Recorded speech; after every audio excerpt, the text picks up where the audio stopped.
Hey guys, today I'll show you how you download free fonts in DaVinciResolve. Let's get started.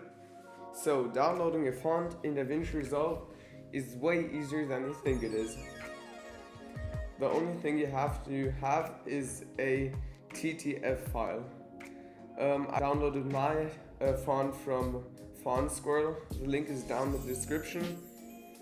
And so what you're going to do now is double click on the on your font or on your TTF file and press on install.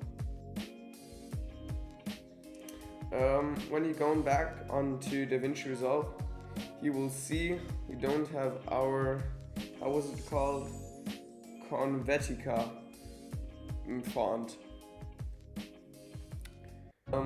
What you have to do now is close DaVinciResolve and open it again. And now you will see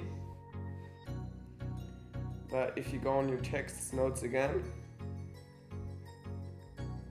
our Convetica, here's our Convetica, and here it is.